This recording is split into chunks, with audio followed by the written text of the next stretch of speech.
Alrighty, hello and welcome to another episode of Two Dumbbells and a Microphone. I'm Joey Dussel. And I'm DJ Moore. This is episode 8. 8. The topic for today, if we were selecting only 5 exercises for the entirety of our training, this is training other people, not just our own favorite exercises, 5 exercises for the rest of our career, what would those be and why? Okay. Does it sound limiting to you to only have 5? A little bit on purpose, right? I think it is exercise. Right, and it's there's no right answer or wrong answer here. Joey's will be a little bit different than mine, and maybe some of the same ideas that we spoke about, whatever episode that was. We talked about the hinge, the squat, the push, the pull, the Episode overhead. 4. Episode What 4. makes there a you good go. workout? Yeah, good memory.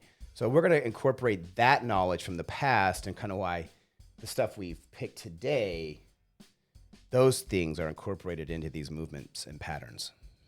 Yeah, absolutely. So like you said, limiting on purpose, really just 5 exercises as an exercise to think about what matters, a priority, and kind of what works most effectively for most people most of the time. And I think that's an important distinction because it's easy for anyone to select their favorite personal exercises, but we've really made sure to think about what's going to develop fitness for most people most effectively, most safely. Okay, so we have actually 2 different 5s. Yeah, right over there on our whiteboard across the way. And full disclosure, I've been asking this question of coaches and friends of mine since college. I used to have kind of like debates about it. Yeah. Which would you pick, man? Yeah. This one or that one? This one or that one? And then somebody gives a reason why, and you're like, what about? And you're like, oh, wait. You got it exactly. Maybe I changed my mind. Well, we've had a lot of years to think about these things too. This is not something that is the first time we've ever thought about this. So I've given this to all of my clients, and just like you, I've talked to other trainers about this. I've talked to my clients about this. I've told them why I would pick these things. So these topics that they're bringing up today, we've run over this many, many times, I think. Yeah, it's really fun to kind of have those debates and tap into the philosophy of selection. So across the room here on the whiteboard, we have 2 lists of 5.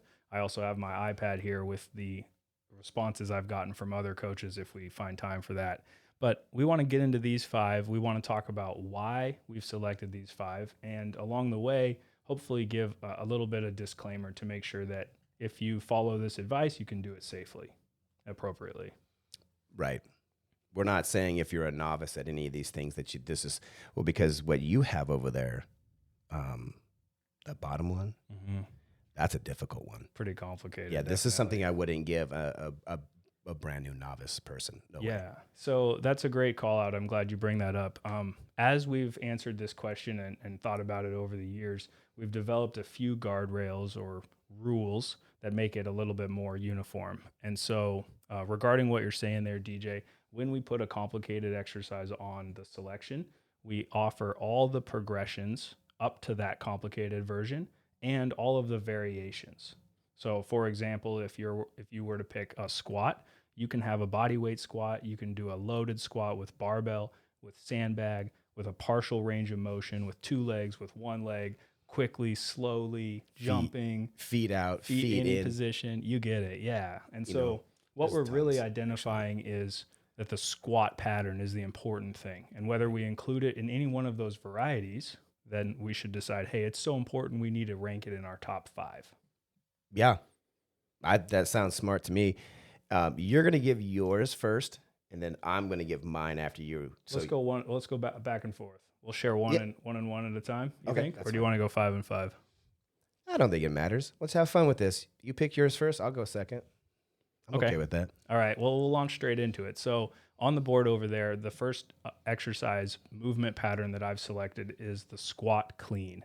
And just as a way for people to understand, if you're not familiar with the squat clean, this is a very dynamic exercise that involves taking the weight all the way from the floor, one fluid movement, picking it as high as you can, and then dynamically putting yourself under the bar into a squat stance to then finish the lift. And I said bar, but it could be with a sandbag or anything that you want to lift. And so for the squat clean, this one is right on there in the number 1 spot for a couple of reasons. first and foremost, it is complicated. And so we have very. a lot of coordination demand placed on the body. And so thinking back to our rules that we started with, a person can put this on their movement in their workout program, and they might never perform the full squat clean, but they can perform some version of it, progressing their way up to the full movement. And with that in mind, I think the inclusion of a movement like the squat clean is crucial in a workout program because it's that full body coordinated effort. And because it's how we pick things up, we generate that momentum that gives us a moment to then get organized underneath it, receive the load, and then lift it again to finish, standing all the way up to our full posture. True. I like this because I didn't pick a dynamic move. Okay. Okay. And this is Why what makes not? this difference. Well, Yeah, go ahead. because I thought of mine in a simpler form. I was thinking of more of the person that has the very basic of knowledge. Okay. Right? Doesn't have quite the dynamic ability yet, so the athleticism and or the coordination or stability yet. So my first one would just be the squat. The squat. Yeah. Okay. Right. Fair. It has to be in here for me because it satisfies a couple of these things like the hinge and then that core, that holding on, that compression of the body. And it is, to not make you sound yours like it's complicated, but the squat is still complicated. Definitely. Because it could be hindered by the person's ability for mobility through the hips, ankles, shoulders. Those things make it hard to do a proper squat. So when I say the squat, it is not an easy thing to do. However, for one of my top fives, that it is what needs to be done because it does show coordination when Yeah, you do it. that's crucial. So the squat with that deep bend of the knee and the hip simultaneously, right? Lowering your entire level and maintaining the proper erect spine so that you could do that even with load. That's the classification of the squat pattern and getting some variety of movement. You can get, different yeah, tools. look, we could sit here for an hour and probably have to name off every squat pattern Sure, with every device, band, bell, bar, or body weight, right? We could go through 100. However, that's the key here, right? We just talked about it. It has the through ability line to is be, that it's the same thing for all of those. yeah, it can be scaled, Right. From the very beginner learning how to get through it to the most advanced techniques of squatting. That's why I pick it. Yeah, that's important. So we have the entire spectrum from someone who's doing, not even the full depth and they're only holding it, not even up and downs, just partial down, hold it until they can't, and then finish. That's going to count as squat pattern, and that's what we're going to include if that's the level that you're at right now. Yeah. Okay, cool. I like it. And so I love that. I got squat clean, you got squat. They're both on our lists. I will add that with the clean, I think you get a bit of an edge, which is that the human is responsible for receiving the loading force. Absolutely. At the bottom Of course. Yeah. Yeah, there's definitely some added benefits and things for this movement pattern. You got this quick dynamic. Of course. Learning how to compression and decompression, accelerate and decelerate. Right. These are all part of that movement pattern too. Right. I will argue this though. You can go with fast squats too and pulse squats to get these sort of the same simulated up and downs with control as well. So you can change your squat to be a dynamic version as well. Therefore, completing what you're saying, the squat clean can do. Well, the squat can have a variety of that too. I love it. Yeah, there's a ton of overlap. Yeah. Yeah, ask one of my clients when I give her jump squats. She hates those. They're very tough. But that's a great example of different timing as well. All right. And then the last bit on, I should say the last thing for the squat clean is that we do have a bit of the deadlift when we're picking from the floor, bringing it up to the thigh. Love it, off the it's ground. kind of a triple movement in a way. And that's represented in the difficulty, the technical complexity, the physical challenge of performing it correctly. And I will say that with all of these, quality is what matters most. It's not about absolute load or quickness of movement or how many you can do before your toughness tank is empty. Quality matters. Precision. And if you do fewer, but they're better, you'll always be coming out ahead. Yep, quality. Yeah. All right, number two. At least for me, number two. These are kind of loosely ranked in order of importance. So the second one that I have on my list is the sprint. And I put sprint on here. Originally it was run, but then I classified that down to just sprinting because I think it's more important for us to do shorter distance, fewer strikes, foot strikes, and actually cultivate the ability for us to accelerate our body because of the safety importance of being able to run away, or at least run yourself out of the way of whatever might be coming. Wow. These are all great things to know. I mean, sprinting, the place that I work and train at, I don't have a lot of space to sprint. Right. Sometimes it's not really conducive in your environment. But actually, yesterday I did banded sprints. So I put a couple bands around the pole, put a band around my waist. I walked out, so I had this sort of tension on it. And so it's this in-place sprinting for 20 seconds, just running in place. And that band... running in place, but the band lets you have a forward... lets me have that angle, so I have that foot drive. Yeah. So you can do it like that without sprinting. Yeah. But then on the other hand, some people, if you are going along with us and maybe naming your top 5 and you don't have these things, you can make up your own too. Totally. Within the premise of how we're saying it. And so sled push. Great. Right? Instead of having the sprint, a short sled push could be that perfect thing you're talking about, right? It would achieve a lot of the same variables, and I would think even a couple more too, with having the load in your frame while you're pushing against the uprights of a prowler or a wheelbarrow or whatever sled type you have. Or even if you're belted and strapped, you have that resistance that way. Yeah. That's a good choice. Sled push. Yeah. It's nice. Actually, it is one of my favorite things to do is the sled push. Yeah. That's a favorite of quite a few very, very strong individuals. And I think it has something to do with the fact that, even on day 3 or 4 of your workout week, you're very sore and tired. You can still do a decent sled workout. Always. You're not going to be crushed by it alone because there's no eccentric component in a sled. It's just concentric, a lot of blood flow to your muscles. And so it can actually be like a nice pick-me-up in the midpoint of your week and carry you through the next couple of workouts. That's where I often place it, is usually in my midweek, or depending on how my front of the week looks, I'll place it at the end. Okay. Especially since I'm snowboarding more, I'm watching my Friday workout for my body. Got to stay ready for the weekend. A little bit more prepared. So I get that. My number 2. Go ahead. The push-up. Okay. Simple body weight push-up. Well, I told you. And that means we're going to get angles, decline, incline, one arm. On the knee, offset. Clapping. Unbalanced. So it's this horizontal pushing. That's correct. Okay. Accessible with no equipment. With variable hand positions too as well, right? We're talking not just feet, knees, hand positions can be changed safely. And we can change it from body weight to be with weighted vest. Weight vest. Or parallettes to go extra parallettes, low. I have those. Gotcha. And bands. Although I find bands to be a little bit cumbersome to put on. Yeah. There is some videos out there. There's some people doing them correctly, but they're a little bit more cumbersome to do. So banded for resistance or assistance? Banded for Oh, wow. Thank you. Okay. That's really good. Because I commonly teach this as an assistance for my new clients. Because it allows us to find ranges of motion in the push-up without that fear of I'm not going to get back up. Yeah. And we get to use the core correctly because we're not just on the knee. Most severe cases, yes, most people I'll start with on the knee and or band. Yeah, band across the squat rack, on the pins. By the hips. Yep. Banding their waistline is a great way to be in between the knee push-up and the toe push-up. And so then also, that would be band for assistance. Banded for resistance, I think, across the upper goes across the shoulders, underneath your palms, so you can have that extra challenge. Yeah. It's the more advanced, so consider this.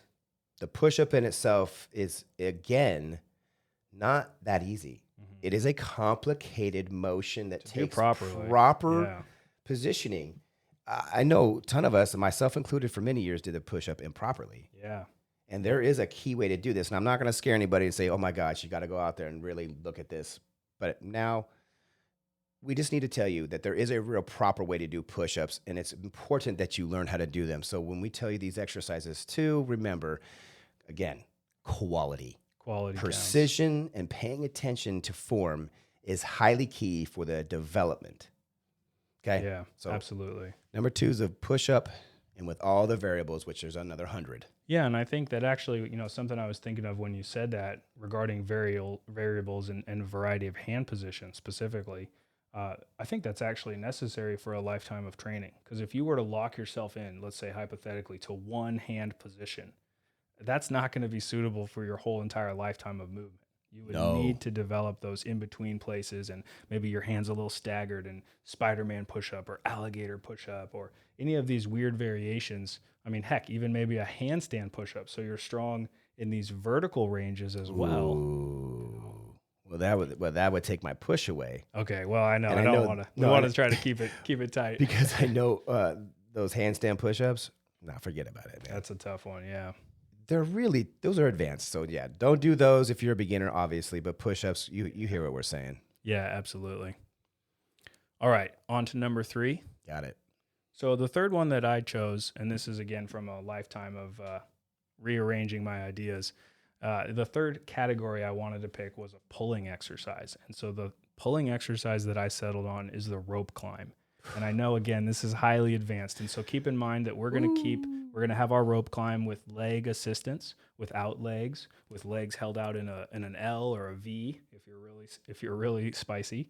And then also we're going to have our leaning back rope lower downs. So your feet are still on the floor and you're just pulling yourself from a vertical position and then leaning back and back to vertical. So you're never even exposed to your full body weight. But the reason that I picked the rope climb is we have unilateral, meaning one-armed pulling. We're going arm over arm as we drag that rope towards us. And it could even be a sled across the room and you're horizontally pulling. Yeah, we do tug of war. Tug of war standing, or you're dragging a sled towards yourself, hand over hand, bringing it in. But that's going to be a bit better for your shoulder mechanics than if we're always doing the exact same movement, like a rowing in a rowboat or a machine cable pull or even a ring row or a pull-up. Those are good, but the rope climb has a slight edge by being one-sided. And you'll see that theme come up in a couple of my exercises. So Right. I pointed out here a little bit more than anything else. But with this as well, tremendous challenge in your grip. Anytime we go one-sided, we've taken that other arm out of the picture. So the remaining arm is running the whole show. That means it's going to have twice the challenge that a standard pull-up or ring row would have on it. I like that, to get that escalation. And then finally, when we're doing the rope climb, I find that it tends to be this exercise once we've achieved a certain level of proficiency. When we're doing the rope climbs, there becomes a natural point where we just know that we can't do any more. And it kind of has a safety built in where there's no way to do like a sloppy rope climb. By contrast, people get a bigger kip in their kipping pull-up and they're pushing themselves maybe a bit beyond their safety limit. Whereas at the rope climb, it's kind of a harder wall where you say, hey, I know I can't make it to the top. I'm done with these today. Boom.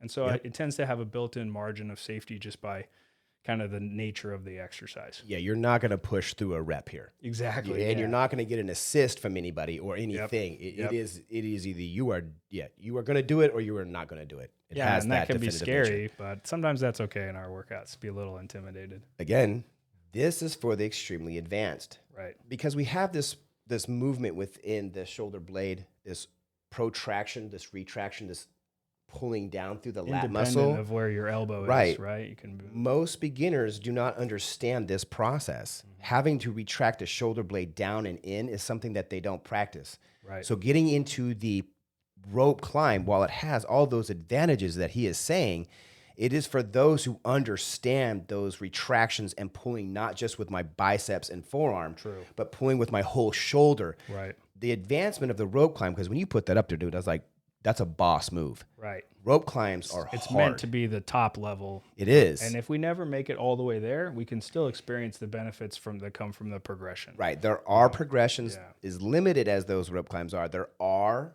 progressions, and I have taught them to a couple of my clients that were willing. Right. Now, go ahead. and I'm not controversial to yours. I agree. You just pick some bangers, man. These are tough. And I do all of these. I do all of these. Yeah.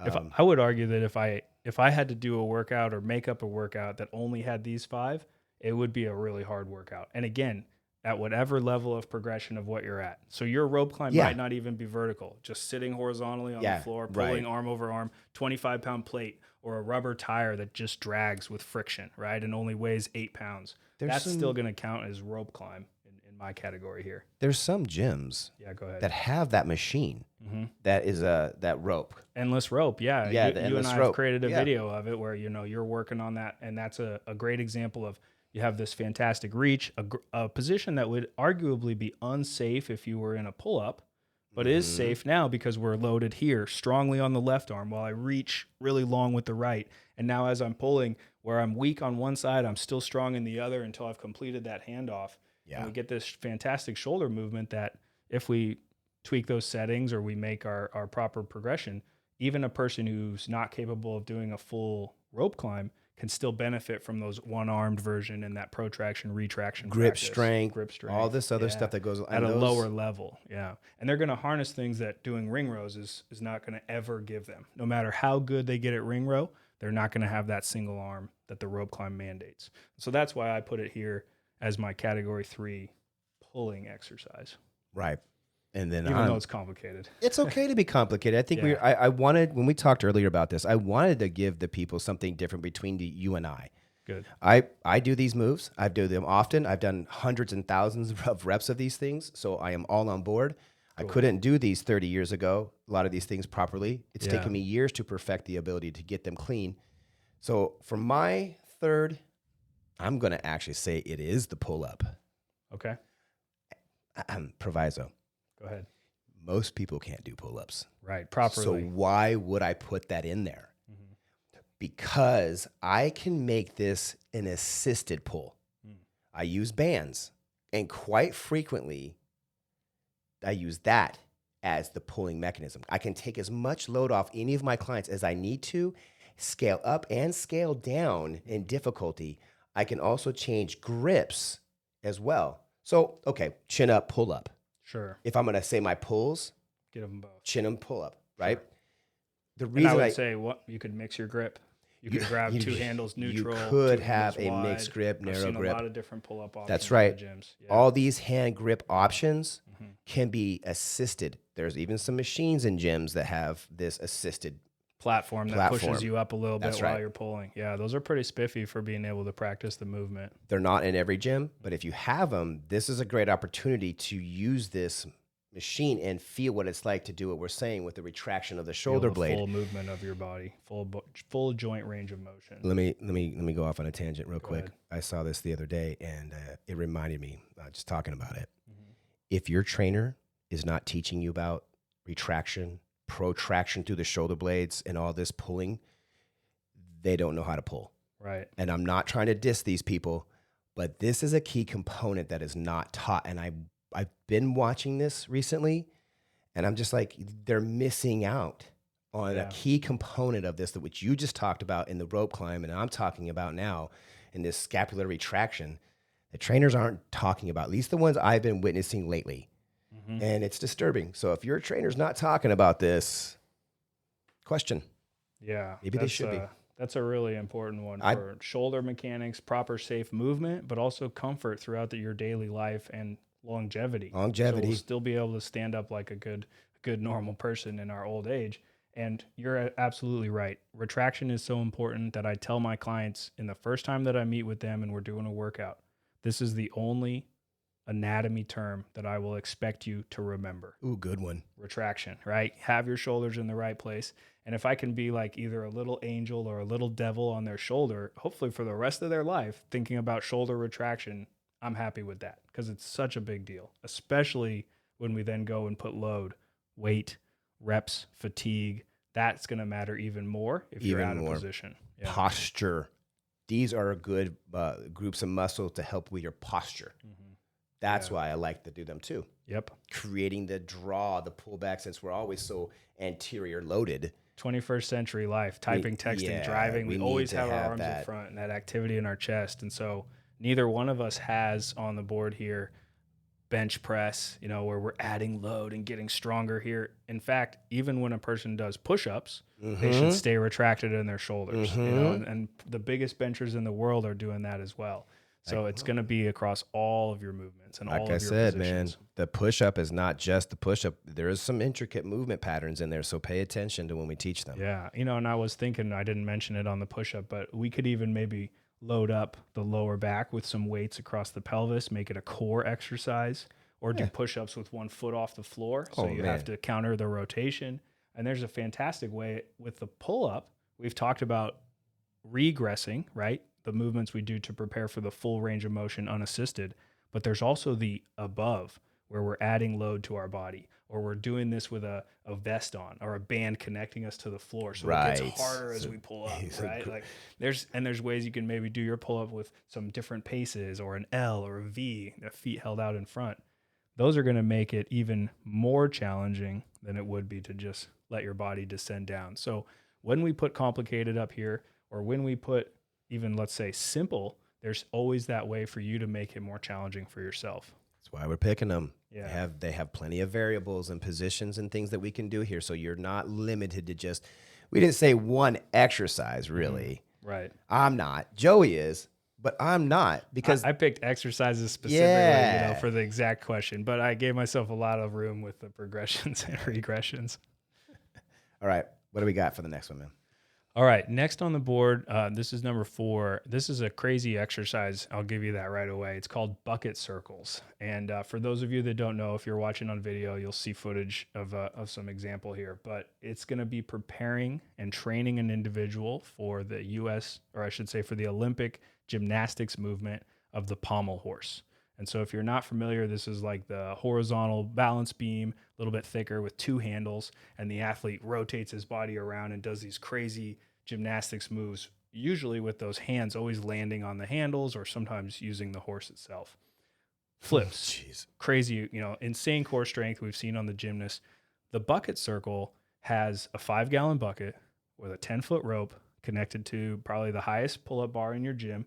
And then you put your feet into that bucket and you have your hands on the floor like a plank. And so you're able to do a plank with your feet suspended. And since you're right there on the floor below the anchor point, that bucket will spin all the way around you, and you can go from front plank to side plank to rear plank to other side, and then right back to front and change direction. And over time, you develop this fantastic 360-degree core strength. Now, this is phenomenally hard, and there's a lot of people that don't even need to ever do a bucket circle, but in keeping with our rules of the podcast, we're going to include plank, side plank, and front plank, because those are the 3 shapes that happen in between. Now, if a person needs to transition and work on that up, then eventually they're going to get those. But I put bucket circles and I count all the parts in between. You just took my 4th. Okay, which is the plank. Go, well, that's great. I'm glad, because this is what it was. Mm-hmm.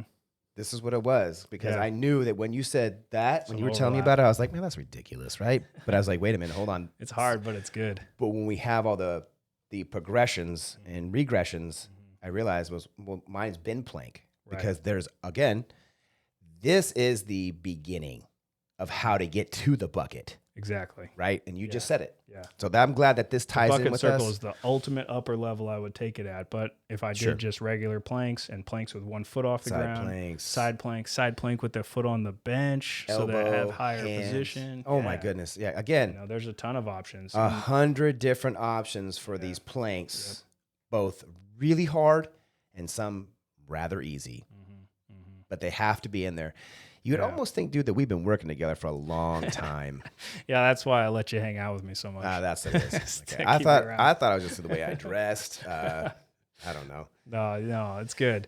Let's do this last one. We're coming up here close to the end. We'll keep it around 30 minutes here. I think that'd be great. So we have just one more. And the last one on my list is the Turkish get up. And again, on the video, we'll put some video in here for you. But if you're not familiar with Turkish get up, this one starts laying down on your back. It ends up after you go through this specific sequence of movement steps, rolling to your side, coming up to your elbow and then your palm, and eventually kneeling and then standing all the way up, usually with a weight held overhead the whole time. I love these things. And that's halfway done. You have the exact same pattern in reverse to go back down to laying down on your back.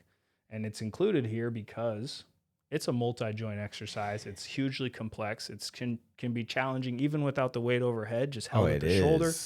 And I think that this is a fantastic exercise for the real functional movement. It's become a buzzword where people have basically just used it to label anything that they're trying to sell. But as an example, the Turkish get up, the functionality here is that this is how we will be able to get up from the floor, either without both the use of both hands or while you're holding, some objects. And I know that this is true because it's the way that they instruct military and law enforcement and martial artists to regain their feet while still maintaining a protective position. And it's the same way that an older individual would be able to get him or herself up off the floor. So we can talk at length on Turkish Get Up. It's one of my longest YouTube videos because of the complication of it. Yeah. But this needs to be included because of its complexity, of its necessity, and once again, because of its scalability. Whether you're doing this body weight only for your whole exercise career, or you work up to balancing a weight overhead, that's going to just continue to scale up in terms of the results that it nets for you. I like that you mentioned it's to roll over, to get up, to get it into a position. I teach this to my 72-year-old client. There you go. I taught her the Turkish Get Up, but I taught her in the 7 stages. You know, the first part, I don't know. Distinct steps. I don't want to break them all down, but I call them the 7 stages of the Get Up. And so what we did is we practiced each stage individually. And after a time, then I was like, okay, let's go through the whole thing together. And I think we used like a 5-pound kettlebell. Yeah. Doesn't have to be heavy to still be effective. You know how hard it is when you watch them, they know how hard it is, but just watch the mobility that it takes. I was just going to say, the way your hips have to move and your shoulder to support you with your hand out to the side, and the body awareness it takes to check your correctness at each one of those steps, those are all really beneficial. And I would say if you did Turkish Get-Ups 2 or 3 times a week for the rest of your life, you're going to just be happy with the results because it's, again, safe. Even as we push our challenge level up, it's got that natural threshold, and it's going to continue to benefit you well beyond the 4 walls of the gym. Yeah, it's very useful. Again, very advanced. You can work it in stages. Always quality, quality, quality. Totally. My last one. Go for it. Strict press. Okay. It is, we have to have, well, it goes along with what most people can't see over there is our whiteboard, and it's the overhead movement. So we talked about in episode 4, these, 7 patterns that we want everybody to do. Well, there is something that we have to do, which is put something over our head. Okay. Yeah. So strict press, again, scalable, different tools can be used, patterns, tempos, angles. And for those that don't know, this would be standing up, 1 arm, 2 arm, straight overhead. Yes. Yeah. Dumbbell, barbell, 2 dumbbells, 2 kettlebells, 2 barbells. Some people call them. That'd be too crazy. Some people call it military press. Military press, yeah. Sure. Sometimes that's seated, but still vertical pressing. Sometimes standing, but vertical. That's okay. I'd rather and prefer to be standing. Okay. Agreed. Because the involvement from the ankle all the way through the hip and the shoulder stability. Keep your pelvis in the right position. It does. And we notice, and when I do test a lot of my clients for their mobility through their shoulder, this pressing movement shows the slight impingement of shoulder mobility. Yeah. Right. Because there's this You'll sort know of if it's not proper for you to go overhead. Yeah. When doing it, especially with a bar, it really shows the rotation of that shoulder, whether or not you're going to have that thoracic extension to lean back a little bit. But if you have correct mobility, that shoulder will naturally go, what it feels like for most, like it goes behind you. It's not really behind you. It feels like it. It feels like it, but it's not. That's the perception. But that means that shoulder can rotate through that form properly, handle load, and it doesn't feel like it hurts or pulls. That's what I want my clients to get into, but it shows right away if we got some shoulders that we need to take care of. Right. Like we need to mobilize a little bit more. Yeah, and that's an important thing to call out. Like if we've talked about one of these exercises and we've said it's important, if it's not a right fit for you as an individual, then it should be taken off of your list, at least until you've addressed the reason why it's unfit. And we don't want to just say, oh, I could never rope climb or I could never overhead press. Well, maybe we can find a way eventually to work up to it so you can still harness those benefits that come from the inclusion of this movement pattern. Sounds good, man. Nice. Wow. Anything you want to add to that? I will finish with this. Go ahead. To add, it looks like you got your iPad. I got some document here. Yeah, I'll share it. So to reiterate, the things that we've talked about here, they are held up by that first foundational talk that we had on episode 4, which is they cover the hinge. What makes a good workout? What makes a good part workout? 1 and part 2, our longest episode to date. Thank you for listening to that. Hey, detailed. We got a lot to say. Yeah. We got the hinge out the way. We got the squat out the way. We've got our push and our pull. We've got our overhead. deep core, and body loaded. That's right. Yeah, I would say that with the inclusion of anti-movement core, where your body is struggling to maintain the rigidity of your alignment, that's crucial. Because a lot of people do core and it's sit-ups or leg lifts. It's a movement, lengthening and shortening. I prefer the anti-movement core. Plank is why I used plank at first. Yeah. And that's included. There's always a core component included inside of weightlifting, which I don't think a lot of people know about because you can't see it under your shirt, whether your abs are tight or not. But they should be while you're holding a weight. Strict press, right? Yeah, as soon as that thing's overhead, what do you think your abs should be doing? You're going to be tight, yeah. And you should have some tension in your core when you put a cup on the top shelf of your pantry, because that's how we keep our spine healthy as well. Yep. So these are really, lifetime exercises as well.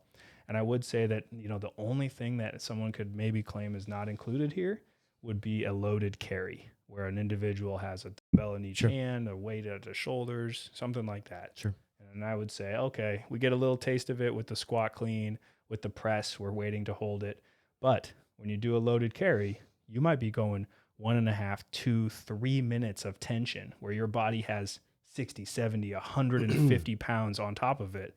And that just simply, that kind of loaded time under tension with the long duration doesn't show up in weightlifting movements where we're doing a few seconds per rep. Yeah. Well, you said loaded carry. Mm-hmm. Does the loaded carry necessarily have movement forward or reverse? It doesn't necessarily have to. Okay, then hold on. Then maybe we can argue this then. Yeah. You say we may have missed something, but I have an exercise that I teach my clients, and I call it the pillar. Okay. It's where we do an overhead press, and then I have them hold it above their head for 30 seconds. Oh, nice. So sustained. It's a sustained. So you were just saying we didn't have that, but I actually teach this. I call it the pillar. The way you do your press introduces some of the benefits from that long and so time. We've talked about the variables of all these movements. Well, there is no movement in the pillar other than the one time up, you hold for 30, and then you bring it down slow, rack. Nice. Yeah. There you go, man. Arguments can be said for the squat too. Yeah. I can squat down halfway make it go really slowly and stop. Yeah. Right? Stop. Spend 20 seconds, come back up. There's a loaded carry, right? Yeah. Okay, well then we're good. Yeah, that does give you a good dose of it there. I like it. I've done those. Cool. Okay. Let me hit you with a few other additional responses in no particular order, just in the interest of completion. These are responses that I've collected from other coaches over close to a decade of asking this question from people. And I generally reserve this to coaches I have a lot of respect for. So I say, hey, give me a peek into your method by answering this question if you don't mind. And I tell them the rules of progressions and kind of make sure that we're all going to be playing by the same rules. So I'll give a few of these others, and you can look them up if you want to learn more about them. So first one, Joe DeFranco. He's got number 1, squat variation. He likes the box squat the most. He includes an overhead press or bench press, and he specifies a neutral grip. A row for lots of upper back work. So that's pulling weights towards you, maybe pulling yourself towards objects. But you notice he mentioned his is more of it would be a horizontal pull versus a vertical pull. Right. He says row, and I tend to find that more people are conducive to that horizontal because of the 21st century lifestyle. Overhead, it just places such strain on the chest. If it's tight already, it's challenging for people. Sure. So I'm with him on that. Number 4, drag/push, prowler or sled, heavy for power and submax for speed. And then number 5, jumping, and he has a couple of variations. Next up here, Andy B, thrusters, pull-ups, sit-ups, running, and deadlifts. A professor from my local university here, clean and jerk, snatch, front squat, lat pull down in front wide grip, and then a dumbbell chest press or fly. So I thought these were pretty interesting. This guy's super smart. Okay, yeah. But I feel like a little bit of overlap between a few of his. Did you say snatch? Yeah, he's got snatch, number 2. So he identifies the clean and jerk and the snatch, and then also the wide lat pull down in front wide grip. So he's got 2 with the same hand position. Yeah, okay. One pulling, one pushing. I wonder what's up with that. But it's interesting, yeah. Again, we're not trying to call anybody out. Yeah. We're not saying right or wrong. These are just to give a complete picture, right? And our 2 voices are not the only ones here. So yeah, we're not the only 2 dumbbells. This one I really like, so a little bit biased, but my friend Christian, one of the strongest people I've ever met. Number 1, sprinting. I stole my answer from him when I heard it. Number 2, iron cross. So gymnastics, man. arms out to the side, right? Supporting yourself from the rings like a big letter T floating in the air. Okay. Probably one of the hardest shoulder and upper body straight arm strength exercises that you could do. Absolutely. He then includes all handstand stuff. Overhead press, handstand, one arm, balancing, walking.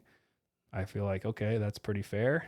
Wow. Next up, a clean. Includes a deadlift, a squat, axial loading, and excellent power hip production. Plus pretty fun.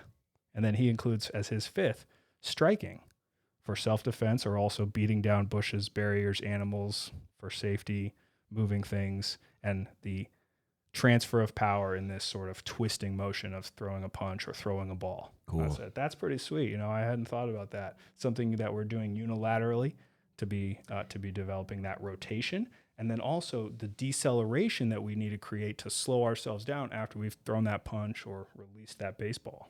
Yeah, we talked about a little bit of that too. Acceleration, deceleration is much needed. Super for the body. cool. Yeah. Here's another one. Pamela, burpees, handstand push-ups, sprinting, front squats, jump rope, and maybe change jump ropes to pull-ups. I don't have a pulling exercise. So she identified too. That's important. Yeah.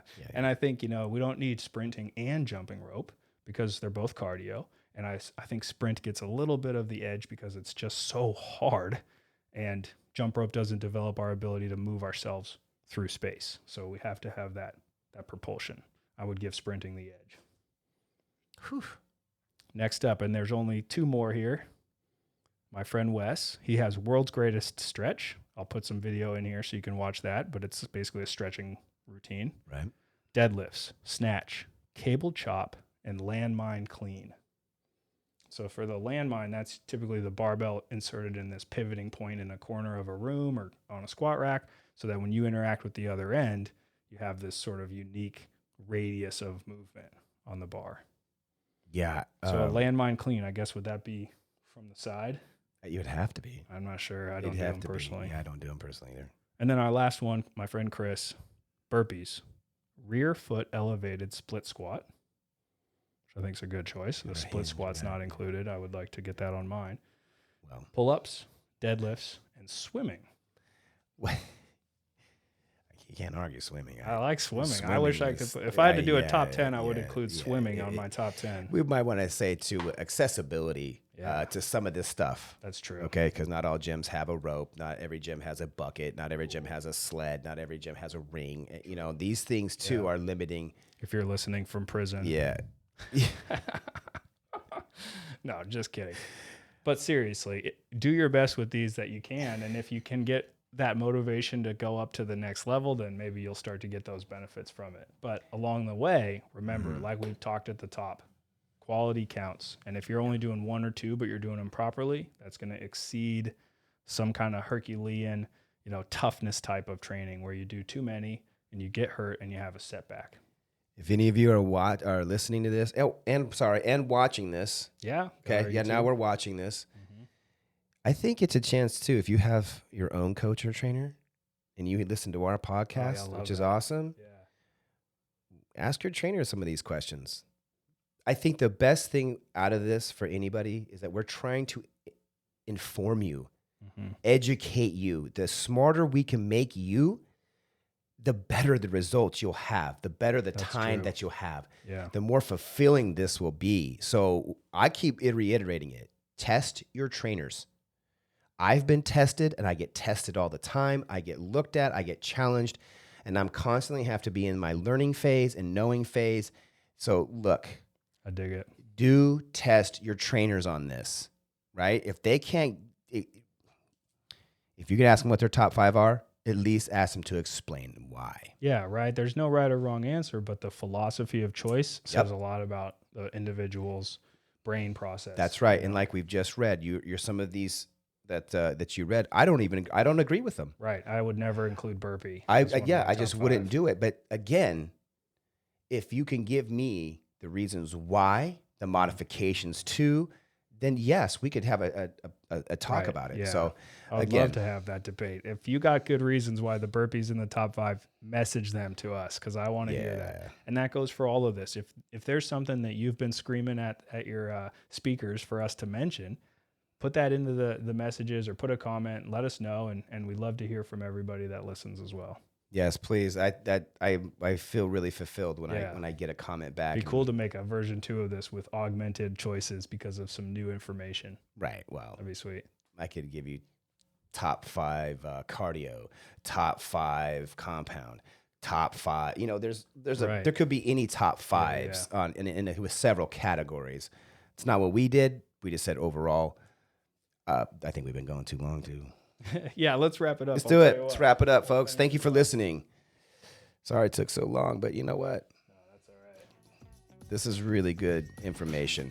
Yeah, thank you for being here this long. And if you have listened this far, hopefully you can take another moment to like, comment, leave a review, and then hopefully share this on with someone else. And like DJ mentioned, if this can be a thought-provoking question that you have for your trainer, or if you're a trainer, this can maybe get your wheels turning. And if you're a person who's been thinking about something that we haven't included, don't hesitate to reach out and send us a message about that too. We'd love to hear from all the fans. And thank you once again for listening this far and being here today. Y'all have a great day.